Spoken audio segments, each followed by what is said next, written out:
Este aqui é o Muito Risco, Pouco Ego. A canção toca, o tio Rico aparece. Boa noite, TR. Boa noite, tudo bem?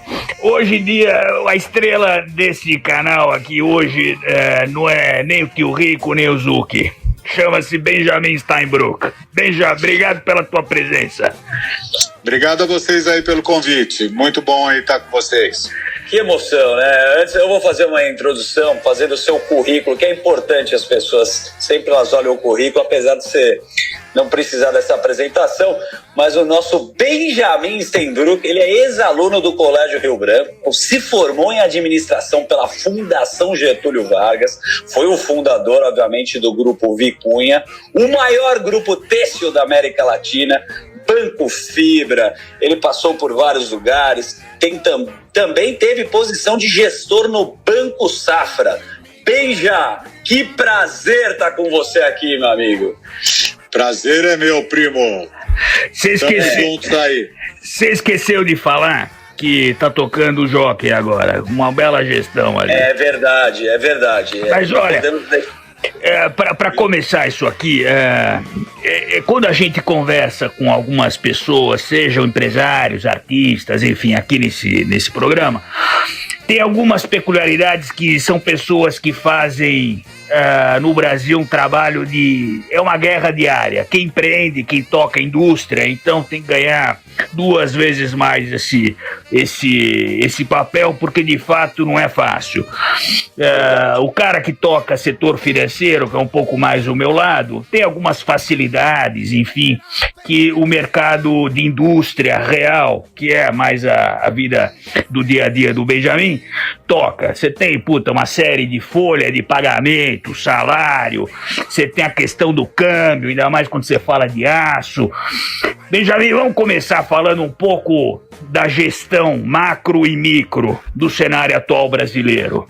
Gerir uma indústria do setor, obviamente, real, é um desafio do tamanho de um trem, né? Na tua visão, como é que você está enxergando esse momento pandêmico, 2020, em termos de aço, economia real, enfim, mais do seu setor aí? Eu acho que a gente esperava um ano muito ruim, né? 2020, a perspectiva era bastante ruim, começo do ano. Nós nos preparamos para uma guerra, ou seja, nós enxugamos a empresa ao máximo, quer dizer, aquilo que podia ser reduzido foi reduzido em termos de custo, em termos de gastos todos. Total. E, na verdade, a gente esperava um ano ruim. Aí, o que aconteceu é que nós tivemos realmente um primeiro quadrimestre muito ruim, e a partir de maio, com a entrada dos R$600 aí, a gente conseguiu não só atender os desassistidos, como deu um suporte bárbaro para a economia. Eu acho que a ideia era suportar aqueles que precisavam, e na verdade a economia foi toda beneficiada. E a partir de maio nós tivemos uma reversão e um consumo bastante agressivo. É verdade. Isso fez com que a economia melhorasse muito, né? Quer dizer, de uma hora para outra nós tivemos uma recuperação muito grande, e setores como cimento, aço plano para construção civil bombou. É verdade. De imediato, e a indústria como um todo se recuperou. Eu acho que o governo acertou, não sei se foi muito ou se foi pouco com relação aos desassistidos, mas sem querer deu uma injeção grande de recursos para a economia, e a gente está vivendo esse boom por causa disso. Total. Deu uma acalmada, né, TR? Agora, rapidamente aqui, eu me sinto no Roda Viva, é um duelo aqui de titãs, vai ter a luta de Mike Tyson e Roy Jones Jr. aqui, eu tenho 2 aqui, caras fenomenais. Já começamos com perguntas interessantíssimas. Veja, rapidamente, a gente Mas o tio Rico que é ricão, pô, eu sou operário padrão, pô, eu financista, né, pô? Chão de fábrica, os 2 começaram dessa Nós trabalhamos para ele. A gente trabalha muito para ele movimentar a nossa economia. E a gente é vizinho, hein, Benjamin? Você não sabe, mas a gente é vizinho. Entra para tomar um café um dia, então. Tomar um belo café. O Benji é primo, né, da família Arones, doutor Elielva Zuckerman já cuidou da mãe, então a gente tá tudo em casa. A gente podia fazer de sunga esse podcast, que seria com certeza. Teu avô era muito boa gente, um figuraço, muito boa pessoa. Boa, então a gente agora com essa intimidade, é muito legal ter esse papo alto nível. Você citou agora, Paulo Guedes, o auxílio emergencial, né, que ajudou a movimentar a economia. Mas isso pode virar, na sua opinião, uma bomba atômica? Será que a gente tem grana para gastar ano que vem? Porque o Paulo Guedes já mudou o discurso 2 vezes. O que você acha? Que a gente continua dando auxílio, a gente não sabe qual vai ser o movimento da pandemia, ou o ano que vem muda esse cenário? Eu acho que a gente não pode deixar a economia retroceder, porque daí o gasto é muito maior, o investimento muito maior. De uma forma ou de outra, tendo ou não tendo, a economia tem que seguir e usar disso para que seja um instrumento de melhora geral. Os países lá fora, os bancos centrais, eles colocaram tanto dinheiro, tanto Estados Unidos quanto a Europa, que é um número muito expressivo. Aqui a gente fez pouco. É claro que temos muito menos e fizemos menos, mas a verdade é que funcionou. Então você tem uma economia aquecida agora e o governo, a preocupação maior é não deixar desaquecer, porque os problemas vão existir sempre e é melhor resolvê-los com uma economia aquecida do que com uma grande recessão. Exatamente. Você foi num ponto, Benjamin, crucial. Zucchi, uma coisa que é importante a gente falar, que o Brasil, com a questão fiscal, sempre foi uma bagunça. É extremamente importante que exista controle fiscal, controle de gastos públicos, para quando você tiver um revés, como está acontecendo agora, você tenha dinheiro para poder investir. Agora, no momento de pandemia global, é importante que você, no curtinho prazo, deixe um pouco de lado, senão você vai ter que desarmar uma bomba muito maior lá na frente. O Steinbrück falou pontualmente disso. Agora, você imagina se não tivesse feito nenhum tipo de reforma. Ainda nós estamos muito atrás nas reformas, mas imagine que o caixa tivesse mais furado ainda do que já está. Imagina a bomba que você não ia ter que desarmar lá na frente. Então, a pica do tamanho do trem, desculpa o meu francês. É verdade. Controle fiscal é tudo. Você acha que a Alemanha é o que é por quê? Tem controle fiscal, controle de gastos públicos, super salário, isso esquece. Agora, no final do dia, você só tem esse auxílio que por um tempo limitado. O melhor auxílio é emprego. É o melhor auxílio. Não adianta jogar dinheiro na mão do cara. No curtíssimo prazo, ok. Mas o melhor auxílio para aquele cara que não tem a renda recorrente é emprego, porra. Final do dia é isso. É isso. É verdade, né? O controle fiscal, acho que, concordo contigo, é 100% prioritário. Agora, a gente tem que também administrar melhor, vamos dizer assim, os recursos, procurar enxugar aquilo que pode enxugar, aquilo que a gente fez nas empresas ou que todo mundo está fazendo em casa também, é o mesmo princípio, quer dizer, o dinheiro existe, agora temos que investir bem. Exatamente. Eu acho que o controle fiscal é prioritário. Agora, setores como o agronegócio que você está vendo, a gente está vivendo um boom de commodities e de proteína. O Brasil, na balança comercial, está bombando. A gente está acumulando reserva até dar com pau. Quer dizer, a gente tem que continuar tocando a máquina do jeito que é e procurar administrar os gastos, ter atenção com o ajuste fiscal, que é prioritário, e essas reformas que venham de menos para mais, o importante é que venham, quer dizer, que a gente continue apresentando propostas para dar confiança não só a nível interno como externo. Exatamente. E são pequenas coisas que você pode fazer. Você vê, a reforma da Previdência foi feita com um duro sacrifício, mas está apresentando resultados fantásticos. O importante é fazer, é começar e não parar. Ô tio, a gente está vendo essa performance aí da Bolsa, uma das melhores em novembro, acho que é histórico, né? Maravilhosa.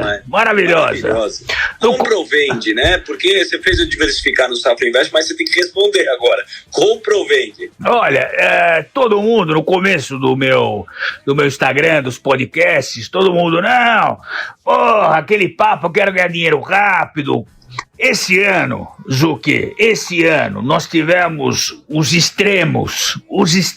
Tivemos uma bolsa quase 120 mil pontos e uma bolsa 60. Quer dizer, tivemos Biden, Trump, Covid, crise política, econômica, sanitária.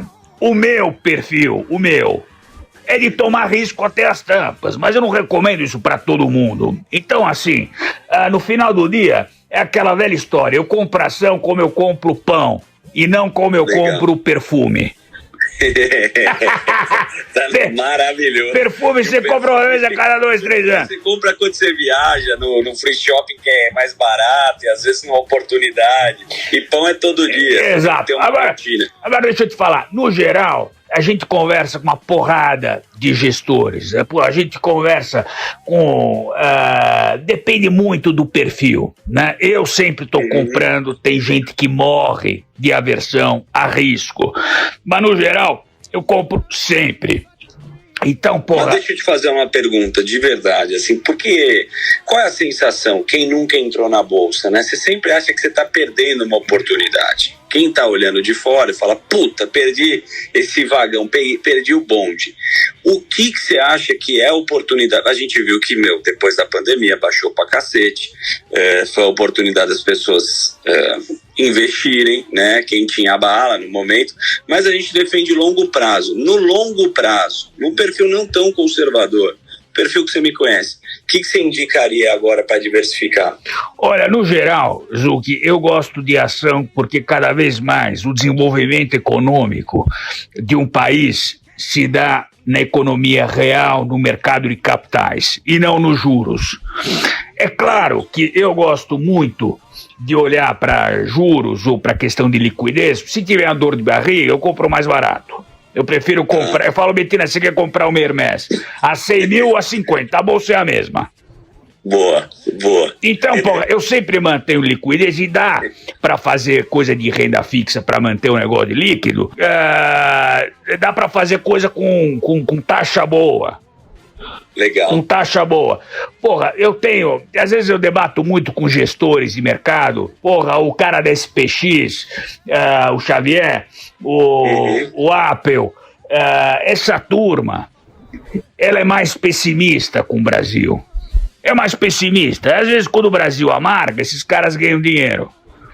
Só que, no desenvolvimento da economia ao longo de 3, 4, 5 anos, a estratégia deles, que é mais na defensiva de Brasil, vai patinar. Patina ao longo de 1, 2, 3 anos. Aí quando dá aquela amargada, Então, todo dia eu converso com gestores que são pessimistas e otimistas. Eu leio absolutamente de tudo. Agora, eu sempre tenho posição... se não tivesse um governo mais de esquerda, eu já não estaria falando isso. Mas eu sempre compro e estou tomado. Né? Eu sempre falo para o pessoal de banco, pessoal que me atende, os bankers. Quando eu ligo lá para o pessoal do Safra, os caras falam, você quer comprar ou vender? Compra sempre, coisa boa. Enfia. Você e o Barsi, né? O cabelo branco, você e o Barsi vão acumulando, né?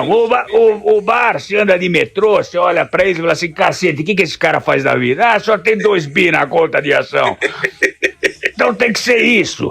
E banco, no final do dia, além de confiança, obviamente, é solidez e liquidez. Canta uma bola para nós, dos fundos que você tem ver, ações que você gosta. A gente já falou muito Quantic, né? Que eu fiquei muito esperto com isso. Comecei a estudar os algoritmos, ver que funciona também. Fundo imobiliário, a gente bateu na tecla. Você é um cara do real estate aí também que a gente tá vendo, né? O que tá te apetecendo no momento? Olha, Zucchi, nesse momento, o Benjamin aqui, que trabalha muito com exportação, nesse momento em que amargou muito, o real ele se desvalorizou numa velocidade brutal, eu comecei a alocar em ativos onde recebem fluxo, caixa em dólar. Você fala assim, quem que exporta? Eu não vou ficar fazendo marketing de empresa, ação A, B, C, D. Mas eu prefiro ensinar a pescar do que dar o peixe, né? A linha de raciocínio, eu gosto. A linha de raciocínio é o seguinte: qual empresa que eu tô comprado no Brasil e qual descorrelaciona com essa minha carteira? Porra, alguma que tem fluxo em dólar.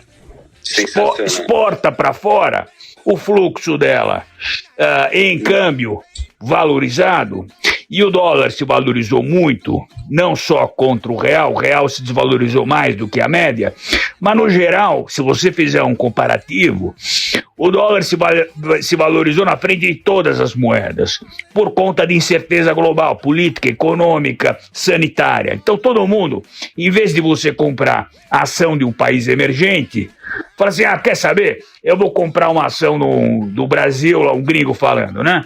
Para poder ganhar aqui 10, 12, 15, 20%. Em vez desse cara falar isso, ele pega o dinheiro dele e fala, quer saber? Deixa eu vender real, comprar dólar e ficar quietinho, que nesse momento eu prefiro não perder do que ganhar muito.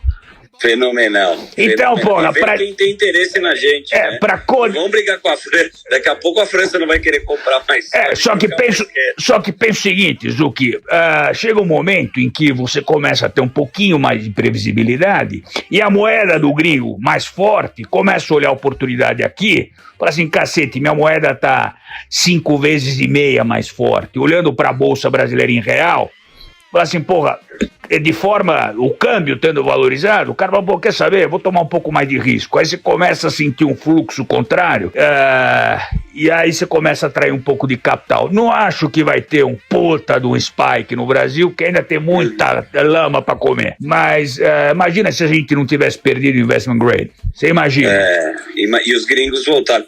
Deixa eu falar, antes de voltar pro Benjamin, só mais uma coisa assim, tem a história da vacina agora em Oxford, né, tá sendo aprovada, e você me ensinou que o mercado sempre antecipa. O mercado está antecipando também, só a última pergunta relacionada a isso, um pouco desse valor aí, o aumento da bolsa aí foi também... Eu já contei essa história. 2012, um monte de industrial varejista me ligava, falava, porra, eu nunca vendi tanto. Nunca. Eu tô adorando, tô porrando de ganhar dinheiro. E aí você abre a tela do mercado, você vê a curva longa de juros abrindo. É verdade, você começa a ver a deterioração do mercado, que obviamente o mercado financeiro antecipa o movimento da economia real. Você começa a ver o mercado degringolar, você fala assim, puta merda, vai dar merda. Vai dar merda. Então o mercado financeiro, obviamente, com fundamento estratégico, ele antecipa os movimentos da economia real. Hoje você vê uma bolsa se apreciando por alguns fatores, não só gringo, mas tirou um pouco da incerteza da política dos Estados Unidos, tem a vacina, mas ainda a economia real bem deprimida. Mas a bolsa, a hora que você abre a tela ali, está voltando com uma certa solidez.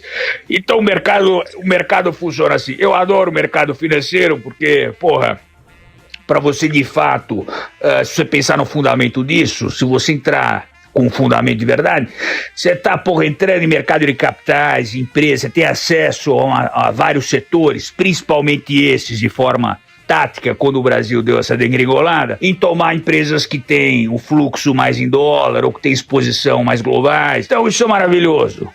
Espetacular. Agora, o Benjamin trabalhando de sócio ou indústria tem que ter um pouco mais de cautela na hora de...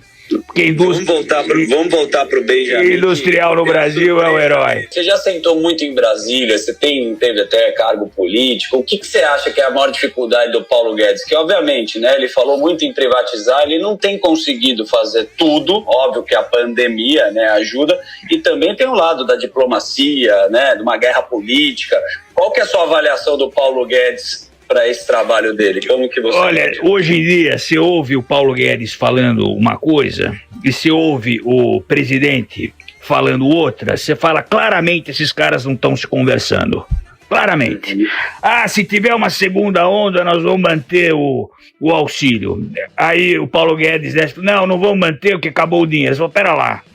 existe uma guerra política e uma falta de sinergia que no final do dia deveria acontecer para servir a sociedade, que hoje não existe. Hoje e nunca existiu.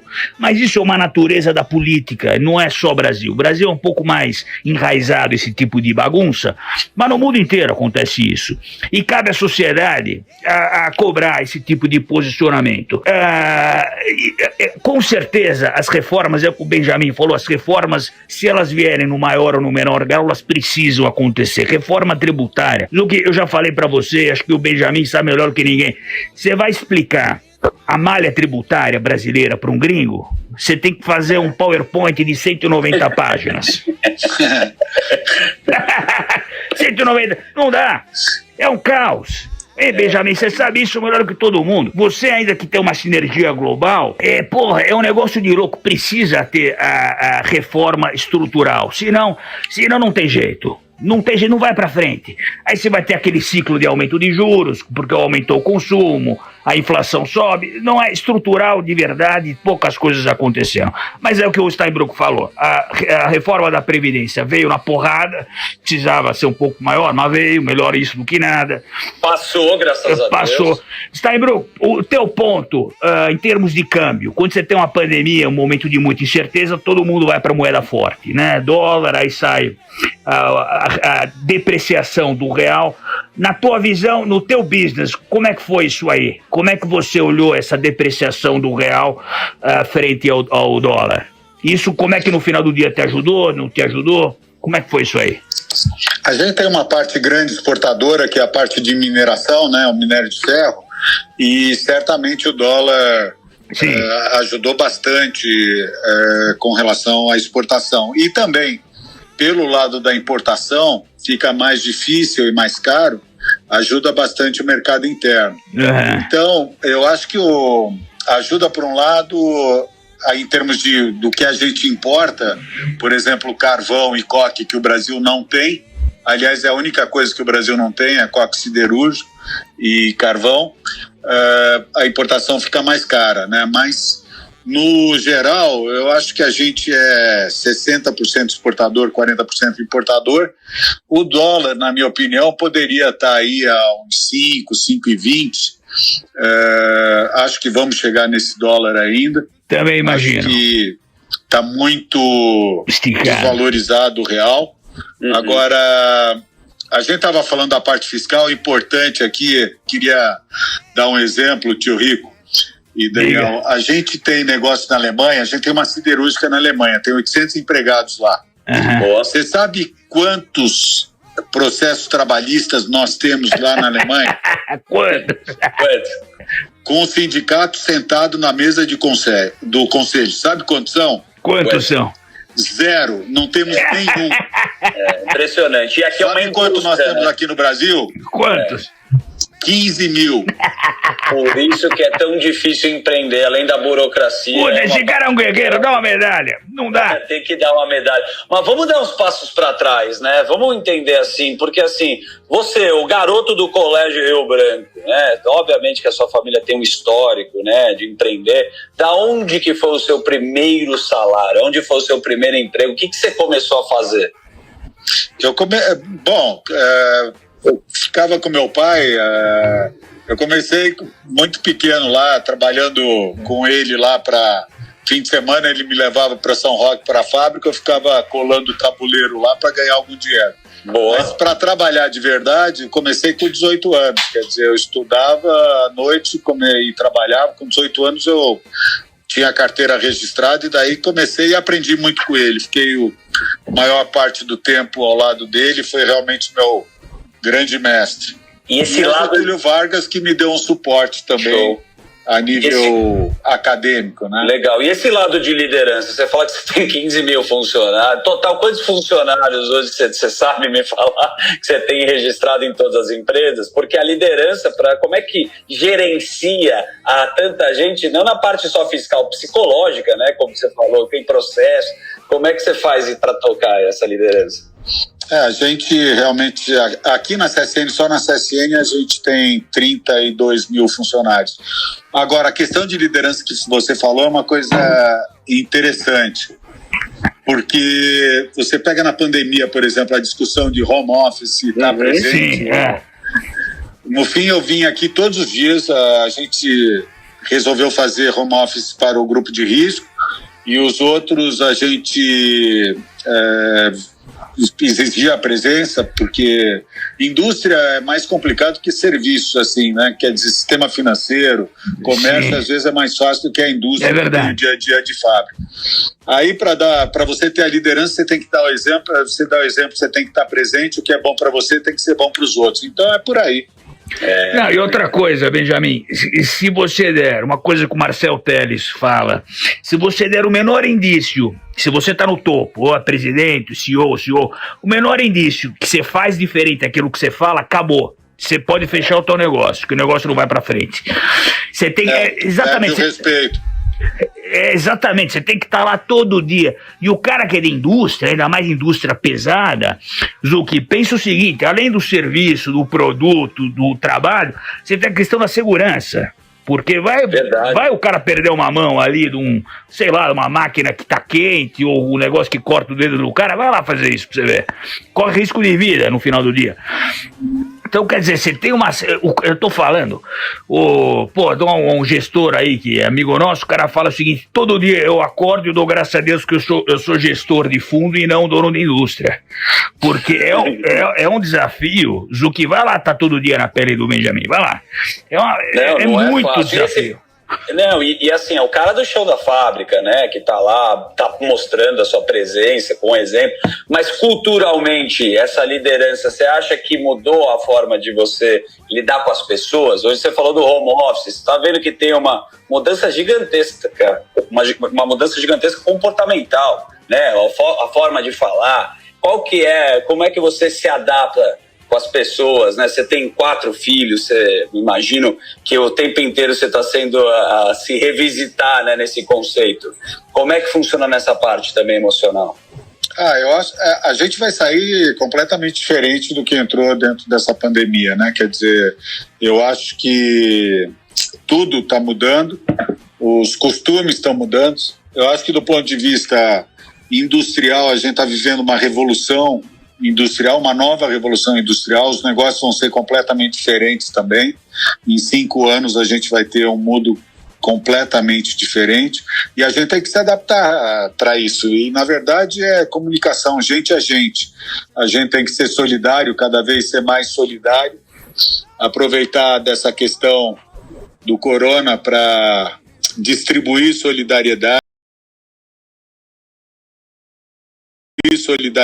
estar atento. É verdade.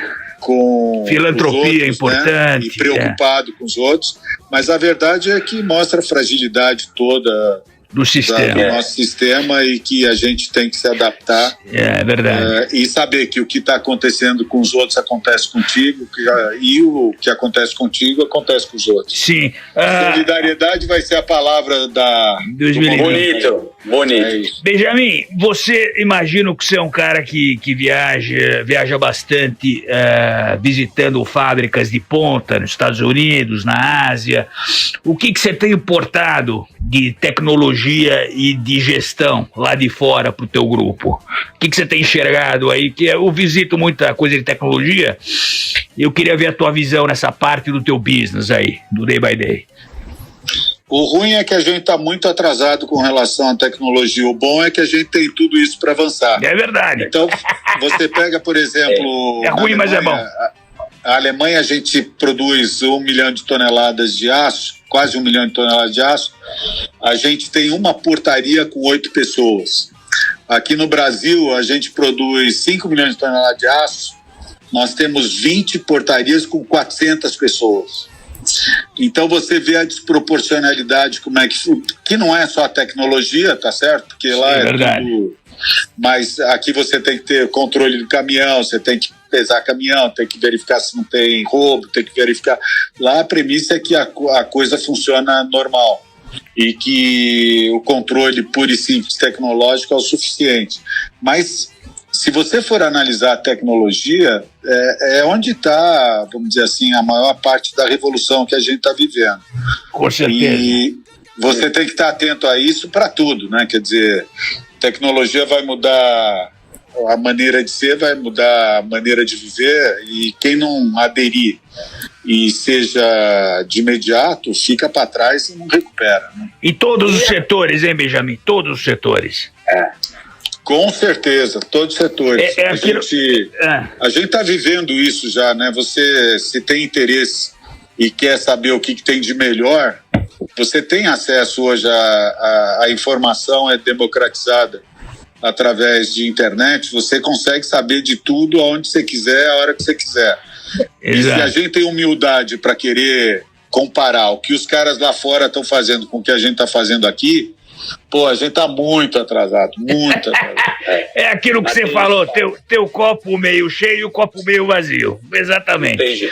Agora e tem outro ponto, Zuc, só tem um ponto final. É legal falar o seguinte, o cara, uma frase que eu sempre falo, o cara que acha que não está sujeito à tecnologia, o cara fala, eu não invisto em tecnologia, ou eu não estou exposto a esse mercado, ele tá, mas ele não sabe. Esse é o maior perigo que tem. Porque ele já tá, só que ele não sabe que ele tá. Exatamente. Agora ele falou uma coisa que eu achei bem interessante, né? Porque tem ainda um oceano azul. Apesar da tecnologia a gente tá passos para trás. Vou puxar agora um pensamento judaico aqui da comunidade que um rabino me contou. O rabino me contou quando acabou a guerra, um comerciante que estava na Polônia foi reclamar com o rabino e falou, pô, tô com uma lojinha aqui e o cara abriu uma loja do meu lado aqui, rabino, o que eu faço? E o rabino falou o seguinte, quando o cavalo vai beber água no rio, a primeira coisa que o cavalo faz é olhar para a imagem, que é do cavalo mesmo, que reflete, e ele bate a pata na água. A água fica suja. Passa um tempo, o cavalo volta a beber água. O que ele quer dizer com isso? Que tem água para todo mundo beber. Como é que você lida? No final tem água para todo mundo, mas como você lida com a concorrência que o tempo inteiro, Benjamin, na tua vida você teve que enfrentar? Eu vou te falar, eu comecei no setor têxtil, né? Quer dizer, naquela época, 50 anos atrás, 48 anos atrás, então eu vi de tudo, aprendi. Quem sobrevive ao setor têxtil certamente está preparado para concorrência em qualquer setor. Mas é o que você falou, tem lugar para todo mundo, que você tem que ser inovador, criativo, diferenciado, porque se você se lança a desafio e fala, olha, vou buscar a melhor forma, e aí você com certeza sobrevive. Fazendo a coisa diferente, você sempre tem mais chance do que fazer o mesmo. Então você pega, por exemplo, no geral, hoje em dia, quem quer empreender, obrigatoriamente tem que fugir de commodities, não tem como brigar com a China. Se algum cara fosse estabelecer para concorrer com a China, concorrer com o que a China faz, você está morto. Então tem que sair fora, tem que diferenciar, tem que fazer valor agregado, tem que fazer segmento de produto, segmento de cliente, tem que estar fora da commodity. Então a premissa é essa. Commodity é para chinês, tem todo o resto para a gente fazer. Mas tem soja que a gente vende pra cacete, e imagina quando o chinês começar a comer carne mesmo, né? Porque aqui a gente tem essa força no agro também, né? O Brasil tem muita força no agro, na proteína, vamos dizer assim, que seria carne, soja, milho, isso daí tudo, e também matéria-prima, minério de ferro, mesmo petróleo. A gente, graças a Deus, tem essa força e essa riqueza toda. E é o que você falou, café, que nós somos o maior exportador de café. Se o chinês for tomar uma xícara de café por dia, imagine o potencial que nós temos. Pois é, e é por isso que o governo fala, vem cá, vamos abrir o quê? Um WhatsApp? Tira o WhatsApp, vamos fazer um aplicativo onde todo chinês vai ter que baixar. O WeChat. Aí, 1 bilhão de downloads, porra, seu caralho. Os caras têm um poder gigante na mão, gigante. Mas nesse setor político, quando tem um governo chinês, né, que acaba dominando, acaba tendo quase que uma ditadura, né, econômica, que o cara controla, tem um perigo nisso daí. A gente tem que sempre ficar atento também com esse movimento, né? Eu libero, eu te dou tudo, mas eu sou dono do meu próprio negócio e do que você vai fazer. Quando você olha para a China e você vê o movimento político do Brasil, o que a gente tem que ficar atento? A China, eu acho que está dado, ou seja, a gente tem que colocar obstáculo para fazer com que eles cheguem mais devagar, porque evitar que eles cheguem não tem jeito. Então, a gente tem que criar obstáculos para dar mais tempo para a gente se adaptar, mas com a determinação que tem o chinês e também com o histórico que eles têm lá de comércio. Disciplina, E disciplina e governo do jeito que eles vão fazer. É aquilo que eu falei, a gente tem que fazer a outra parte. Porque parar o chinês é quase impossível. Quase impossível. Você sabe que eu tenho uma história de um chinês, eu não vou falar o nome dele aqui, mas é um cara que fundou um grupo que começou um real estate lá na China em 1990, alguma coisa. Bom, o cara começou a crescer tanto fora da China, comprou Cirque du Soleil, comprou hotéis, comprou uma porrada de coisa na China. Bom, um belo dia ia ter uma apresentação lá do board, o cara sumiu. Como assim sumiu? Ninguém consegue achar o cara, ninguém consegue falar com ele. O cara sumiu, desapareceu por 3 dias. Depois nós vamos descobrir que o governo foi lá bater na porta dele e falou: escuta, você tá fazendo mais negócio fora da China do que na China, o que tá acontecendo? Não, é porque tem oportunidade lá fora. O cara desapareceu por 3 dias para trocar uma ideia com o governo, você imagina? Quer dizer, isso aqui já é um briefing de como funciona o negócio lá. Você até pode ter, mas vamos ser amigos e sócios. Então, isso aqui já é um pouco do pano de fundo de como eles agem, né? É muita determinação e um poder centralizado ali que é importante ficar com o olho aberto. Poder de troca dos caras também, né? Pelo número de pessoas lá, você imagina onde eles entram, é bom e é ruim, né? Porque eles conseguem criar o que eles quiserem e destruir o que eles quiserem também, né? Exato. O cara que... abre também muito, tio. O Benjamin é um amante do chimichurri. Ele gosta de uma morcilla, gosta de uma parrilhada. E a gente olhando para a Argentina agora é um cenário extremamente triste o que está acontecendo, né, cara? E a Argentina? Por que você acha que aconteceu isso? É um governo mais de esquerda que resolveu abrir e tomou um rumo que não tem mais volta também? Gastou mais o que pode, é isso. Simples.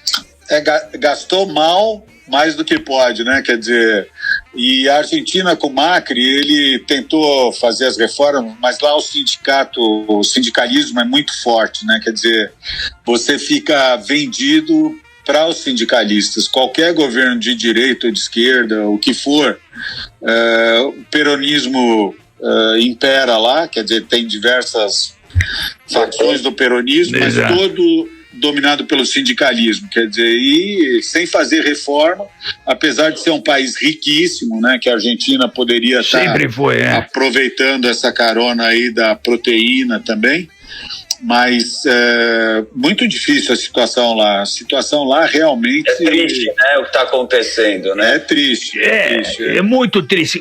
A situação, quando o Macri assume com uma proposta mais reformista, esse é o grande dilema dos políticos. As reformas necessárias, elas não são de curto prazo, elas são estruturais.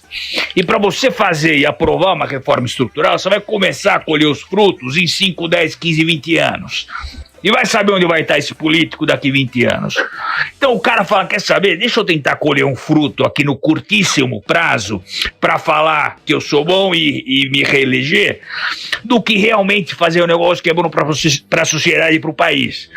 Então esse é um grande dilema. E aí o Macri assumiu e na hora de implementar as reformas foi uma dificuldade enorme e não vai conseguir fazer em 2, 3, 5 anos. E aí falou, quer saber, esse cara não tem poder nenhum, tchau. Aí, porra, elegeu um cara pior ainda. Então, deixa o dinheiro no colchão e fica comprando dólar até explodir. E dá uma dó. Benjamin, há 30, 40 anos atrás, você lembra como é que era a Argentina? Porra, era uma mini Europa. Você ia na avenida principal, os prédios, a arquitetura, a educação. Porra, a educação do povo argentino é uma cacete. Que demais. Aí, infelizmente, na urna, o negócio foi diferente. E o difícil sempre é falar não, né? Você falar sim é sempre mais fácil. Aí que você vê quem é quem, porque para entrar lá e falar não, o cara Porra. Tem que ter força, sabe como é que é? Porque a pressão contrária é muito grande. Muito A forte. partir do momento que o cara deixa de falar não e deixa de acreditar, o negócio engole ele. Engole. Na Argentina, o Macri foi engolido. Infelizmente, foi isso que aconteceu. O cara que entrou agora, apesar de bem intencionado também, já está engolido também. Então, eu vejo muito mau tempo para a Argentina, infelizmente, porque é um país que a gente gosta, é um país civilizado, bonito, bem.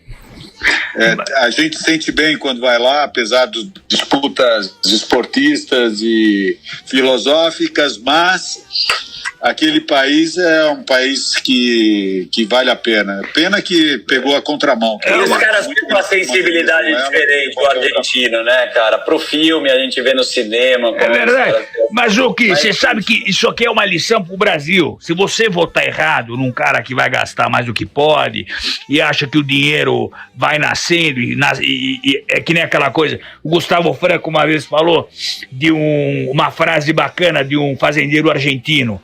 Hoje em dia, as pessoas acham que o leite vem da geladeira, não vem da vaca. A molecada abre a geladeira, pô, não tem leite. Ah, vai lá na vaca. Mas que vaca? O leite sai na geladeira, imagina, na vaca. Quer dizer, não tem milagre. Empreender, quando você fala que o leite vem direto da geladeira, o Benjamin sabe muito fazer o que é o vertical, né? Porra. E quando você vai olhar para empreender, porque às vezes o cara quer ter o negócio pronto, mas qual que é a importância na tua visão em avaliar uma empresa ou o seu próprio investimento pessoal quando o cara sabe ser vertical? Pro tio Rico ou pra mim? Pra você, Benjamin. Ele que é o capitalista, pô, ele que investe. Mas você que toca, você que gerencia. Se precisar de um crédito, você me avisa, hein, Benja? É baratinho. Oi? Se precisar de um crédito, você me avisa. Eu te dou dinheiro barato. Aliás, estou precisando, tá sobrando? Pra você é de irmão pra irmão, fica Você tranquilo. sabe que isso a gente precisa sempre, né? Ainda mais se for barato. Sempre investidor anjo, a gente busca. Eu não sei se eu posso contar com essa boa vontade do tio Rico. Gostaria, mas não acredito que seja Se ele prometer, ele concreta. paga. Se ele prometer, ele paga, ele ajuda. A gente espera um dia ter essa ajuda, com certeza.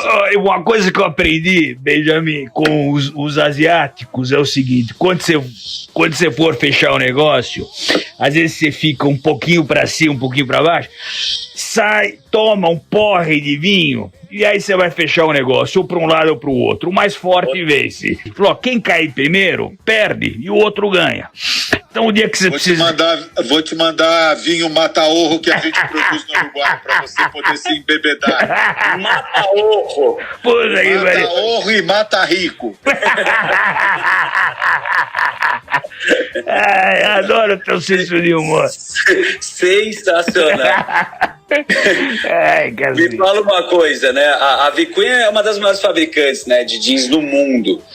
Qual que você acha que é o rumo do mercado têxtil no Brasil, né? No mundo também. E o que você acha que teve de inovação recente? Eu acho que o Brasil, na minha época lá quando eu trabalhava no têxtil, a gente fazia todo tipo de tecido, né? O Brasil era mais fechado, fazia todo tipo de tecido. A Vicunha se dedicou com o algodão, que nós temos algodão aqui no Brasil, a gente pode verticalizar e nós somos competitivos. Então, realmente, a Vicunha é dos maiores fabricantes de índigo do mundo e também de sarja, que é o que a juventude usa. Basicamente, algodão e sarja, o índigo. Agora, a gente não tem a menor chance de competir com outros tipos de tecidos, quer dizer, a gente tem que trabalhar com aquilo que a gente tem de matéria-prima aqui, é algodão. Sim. E eu acho que a inovação está no bem-estar. Então, você pega hoje, dentro do estilo de vida que nós temos, o natural, a busca pelo natural, e isso fez com que linho, o algodão, eles se sobrepusessem. Então, nessa linha de algodão, o Brasil vai bem e a Vicunha vai bem também. Tecnologia está entrando muito em tecidos sintéticos e cada vez mais a gente busca leveza né, para conforto e bem-estar. Então, tecido tem que se adaptar ao tipo de vida que cada E tem uma coisa engraçada, né, Benja? De uns anos para cá, você tinha uma demanda por jeans. O jeans era relativamente recente, né? Então você tinha a cor, a textura diferente. Hoje em dia é commodity pura, não interessa. A cor é um pouquinho mais, a menos, a conforto é XYZ. Ninguém vai pagar muito mais por um jeans, porque na média virou meio que commodity. Você não tem grandes diferenças. Então, se você conseguir adaptar a tua indústria a um padrão de qualidade, você vai afetar mais gente, você vai atingir mais pessoas, mais consumidores, e no final do dia esse cara vai consumir o teu produto. Você sentiu isso de uns anos pra cá, meio que não... talvez uma pequena parcela das mulheres comprem um jeans específico, mas na minha visão, eu dentro de casa aqui, até pelas pessoas que eu converso, eu não vejo que o cara tá disposto a comprar um jeans específico por um fio de linha, sei lá das quantas, entendeu? O que você acha disso aí? Mudou um pouco o comportamento, a diferença tá muito no acabamento, na lavagem, na cor, no desgaste, rasgado, isso daí cada um faz um pouquinho diferente. O seu jeito de ser para usar a roupa que gosta mais. E normalmente a roupa mais velha aí que a gente usa sempre, né? Como base do dia a dia. E eu acho que a tendência é cada vez mais você dar o toque seu para a roupa que você usa. Então é realmente uma commodity e cada um dá o acabamento que gosta mais, né? Exato. Mesmo com a dificuldade que a gente tem de solo, a gente não tem um algodão egípcio aqui por diversos fatores, mas você me falou uma coisa que chamou a atenção, de buscar o natural, a sustentabilidade. A gente vê esse Biden falando muito sobre isso, o discurso político. Lá nos Estados Unidos, a turma do Vale do Silício também gosta, né? Jeff Bezos agora investiu uma porrada de grana também, né, no verde. Por que as empresas precisam falar sobre isso na sua visão, e o porquê que a sustentabilidade é um discurso que tem que ter esse rótulo agora nas empresas? Esse negócio agora de ESG, se você for pensar, é o que vai ditar tudo daqui para frente, porque é o environment, o social e a governance, né, de todo. Não é só de empresa, é do estilo de vida de cada um. Exatamente. Famílias. Você tem que olhar para a parte ambiental, environment, isso daí é uma coisa que a gente tem que tirar vantagem dela. O Brasil não está sabendo usar isso. A gente tem esse potencial todo da Amazônia. A gente tem a preservação aqui, a gente está levando pau e está se comunicando mal. Boa. E essa questão ambiental é fundamental para tudo. Não é só para negócio, é para tudo, é para o estilo de vida de cada um. Total. E você pega a parte social da mesma forma, você tem que conviver com todo tipo de gente, conviver com todo tipo de pessoa e saber que todo mundo é igual e todo mundo pode contribuir.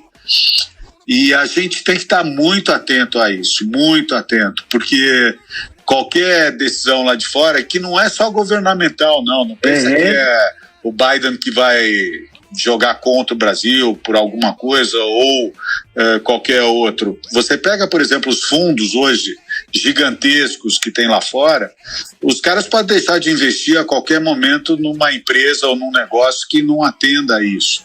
Verdade. E não é governamental, é privado, quer dizer, é uma decisão, assim como o próprio consumidor pode se revoltar ou rebelar contra qualquer tipo de coisa também, de qualquer uma dessas três áreas. Então, a gente tem que se adaptar nisso, a gente vai ter que se submeter a isso, porque essa discussão, ela está dada e a gente tem que saber como tirar proveito disso. Exatamente. Benjamin, agora vamos falar de um negocinho cá entre nós aqui. O jockey, como é que anda o jockey? Eu sei que você tem demonstrado uma preocupação muito grande com o meu comprometimento com o jockey, mas eu queria te dizer algumas coisas. Vamos lá. Primeiro, vai fazer um condomínio pra gente. O maior acervo Art Deco do Brasil. Fora os brecherê que tem lá, esse negócio todo, realmente O Jockey foi feito em 1930 com todo o luxo, dentro de uma arquitetura de primeira. É uma judiação ver o estado que ficou o Jockey Club. É verdade. Então, a gente tem uma quase que obrigação de recuperação desse espaço para a comunidade de São Paulo e do Brasil. O Jockey, na verdade, tio Rico, é meu terceiro turno. Então, eu trabalho a partir das 10, eu trabalho com relação ao Jockey, das 22, né? E é um trabalho difícil. Eu imagino. Eu já fiz muita coisa na minha vida, mas o Jockey Club realmente é um desafio. É um amor. Teu cavalo você tem campeão. Você não tem a receita, pô. É quase que impossível. Você tem que falar duas coisas pra gente. Uma, confirmar se o cavalo é Coari Bravo, se é o nome dele, se ele foi campeão mesmo. E qual que é o nome do cavalo do Dória que tá lá escondido? Se ele tem cavalo. Mas olha, o Jockey, a gente tem que, de alguma forma, trazê-lo de volta para a sociedade, para São Paulo, porque o Jockey é aberto, todo mundo acha que o Jockey ainda é aquela coisa antiga, elitista, verdade. Que não podia entrar, aquele negócio de chapéu, bonito. Turf, londrino, exato. Isso é a parte romântica, né? Mas o dia a dia concreto, qualquer um pode ir no Jockey, os restaurantes estão abertos, sim. Qualquer um pode frequentar, e o Jockey tem uma área excepcional dentro de São Paulo, são 60 hectares dentro de São Paulo, verdes, tem área de estacionamento, é bem localizado. Pô, é maravilhoso aquilo lá. De alguma forma, tem que fazer o Jockey realmente ser um patrimônio de São Paulo agora, do Brasil. É verdade. Agora, você vê no final do dia, a grande pica para resolver é com a prefeitura. Porra, você vê recolhimento de imposto, porra. No final do dia, ficaram ou não com a chácara, Benjamin? Ficaram ou não ficaram? Chegou no final do dia...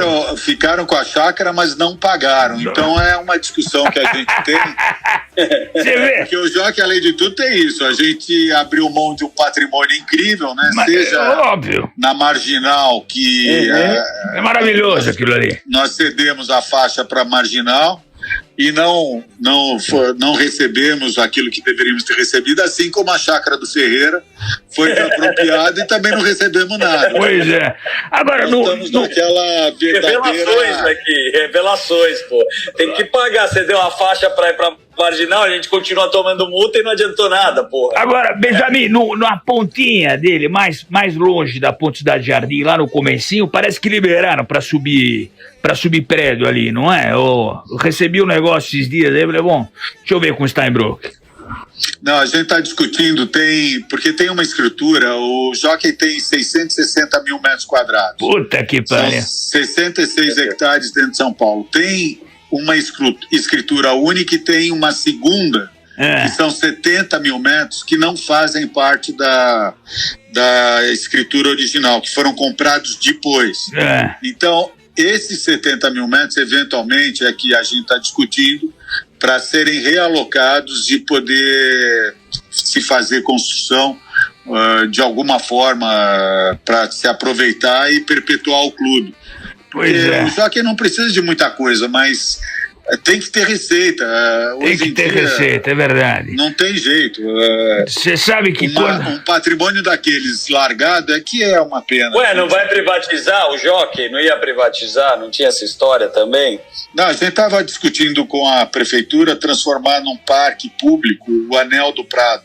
Ou seja, fazer aquela área que tem 150 mil metros, fazer um parque de uso público, um parque privado de uso público. Legal. E a gente está discutindo, mas é uma discussão dura, a burocracia é grande, não é que o pessoal tem má vontade, não. Até querem a fazer, mas é difícil, viu? É coisa de muito tempo. Eu imagino. É um desafio, pretendo resolver antes de sair. Você sabe que quando a minha mulher soube, a Betina... Eu vou levar o tio Rico pro Jockey, eu acho. A minha mulher... Ele tá só no home office. Quando ela soube que eu ia falar... Tomando vinho Mataú, aposentado. Tá falando de longe no vídeo porque tá na cadeira de balanço. Vai ele pra trabalhar lá. E o Rico tá ótimo. Ô, Benjamin, a minha mulher, a Betina, quando ela falou, quando eu falei que ia conversar com você hoje, ela falou, pô, vende logo, compra logo esse terreno do Jockey, vamos fazer um negócio de casa, um condomínio pra gente. Eu falei, você tá louca, Betina? Não. Ele quer fazer, sabe o quê? A Boa Vista aqui em São Paulo, porque tá muito longe. Ela falou, faz 50% você, 50% o Benjamin. Falei, porra, 51 então, pra ter capital majoritário. Falei, tá bom. Tá fechado, vamos colocar. Eu acho que a solução é Piorico no Jockey Club. Ai, cacete.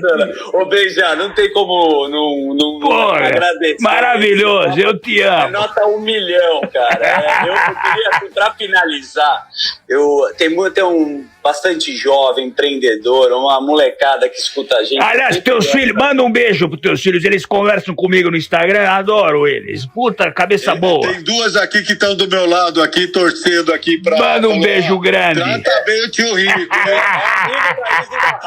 Que a gente não pode ficar falando muito. Mas vamos finalizar aqui no auge. Olhando pro Benja, a gente sempre gosta, né? A gente gosta da sabedoria, do tempo que passou. Se você olhasse para aquele rapaz saindo lá do Colégio Rio Branco, lá na Higienópolis, a quebrada de Higienópolis, o que você falaria para esse moleque e pode servir para quem está escutando a gente com esse tempo, com essa garra que você tem em empreender? Eu acho que a gente tem que acreditar sempre. Acreditar e acreditar mais ainda em você. Quer dizer, eu diria para todos aqueles que, não só que estão começando, mas aqueles que eventualmente passam por alguma dificuldade durante o percurso, acho que tem que acreditar e acreditar sempre. E também pedir para Deus, quando você pede muito, porque de vez em quando dá dele atender.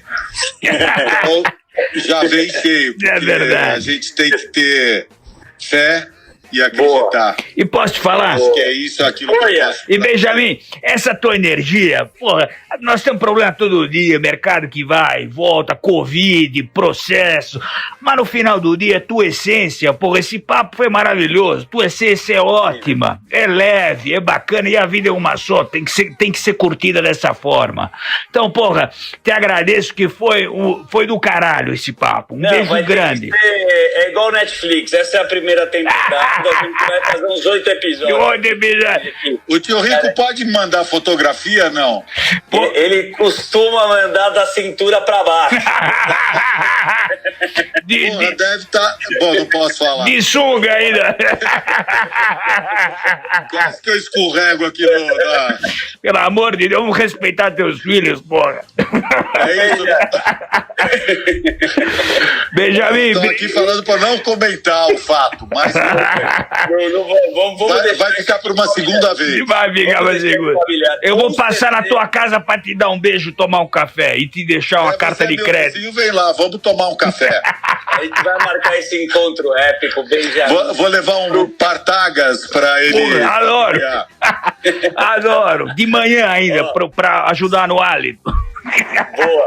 Você volta antes de tocar a canção que sempre tá no início desse podcast. Eu só quero saber se você sabe se a taxa Selic vai continuar abaixo ou a gente vai manter em 2. O que você acha pro ano que vem? Só de saideira pra gente. Não, com certeza vai ficar baixa. Eu acho que a tendência, não só daqui, né? A gente vai ter uma taxa durante muito tempo, eu acho, baixa. A gente tem que estimular de todo jeito a economia. Você vê, apesar de estar boa a economia no mundo, de forma geral, Estados Unidos, China, está tudo bombando. Aqui no Brasil a economia a gente pode falar que está boa, o desemprego está subindo muito.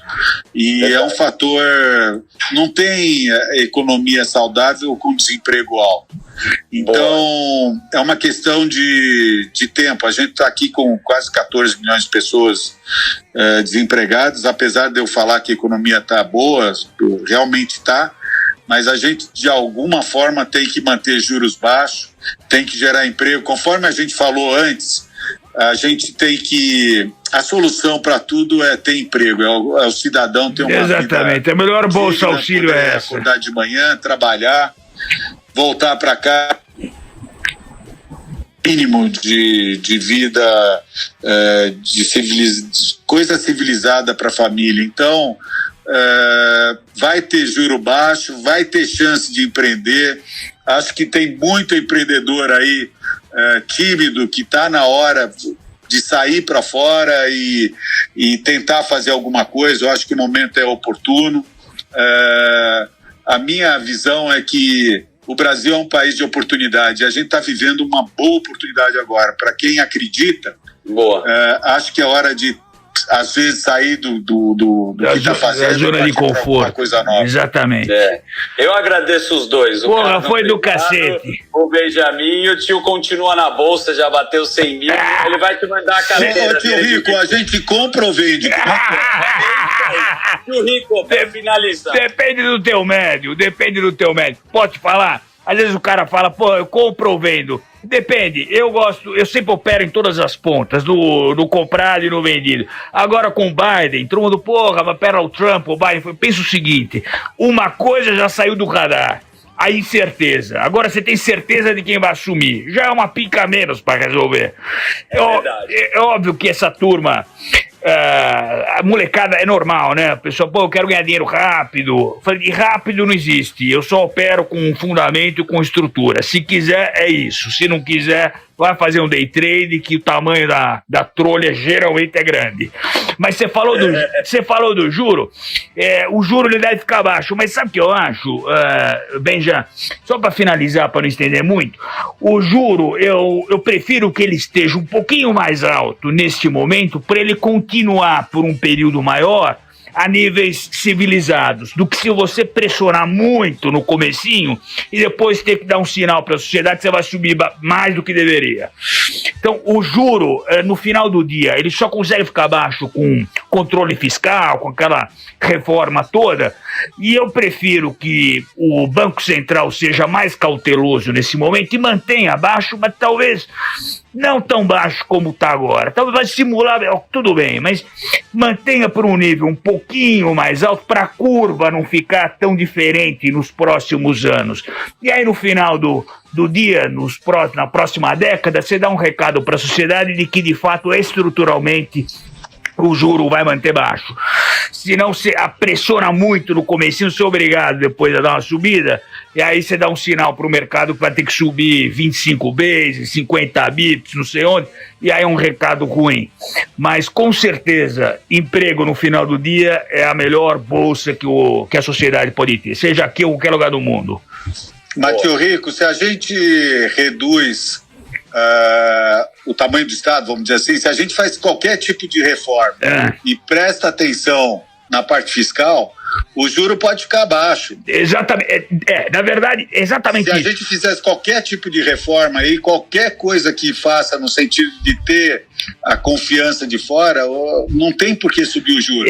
Exatamente. A gente tem que fazer as reformas. Exatamente. Esse é o grande desafio. Passando as reformas, de forma estrutural, você consegue manter o juro baixo. Caso contrário, é pensar na próxima eleição, nos próximos 2 anos. Você foi assertivo para passar as reformas, você consegue ter um juro civilizado. Caso contrário, pensar no curto prazo. Ou seja, no final do dia, qual é a mensagem que nós temos que passar? A sociedade precisa pressionar o governo, a sociedade precisa pressionar o governo a fazer as reformas políticas. Não adianta você votar num cara aqui em São Paulo que vai falar, não, a Previdência está ótima, vamos gastar mais. Vai tirar dinheiro da onde? Da CSN? Da metade cheia, metade vazia, eu acho que está na hora da gente ver a metade cheia. Exatamente, sempre. Vamos encher esse copo de vinho, ficar lotado, a gente vai no Jockey Club e agora a gente vai de máscara, nós 3, na sauna de Hebraica, reabrir, e a gente continua esse papo belo de um salame caché. Benjamin, um beijo grande. Salame caché. Mata orro no tio Rico. Pode mandar vinho que a gente vai tomar e vai brindar junto. Benjamin lembrou. Um beijo grande. Cara, obrigado. Adorei esse papo, Benjamin. Abração para todos aí, obrigado. Eu que agradeço.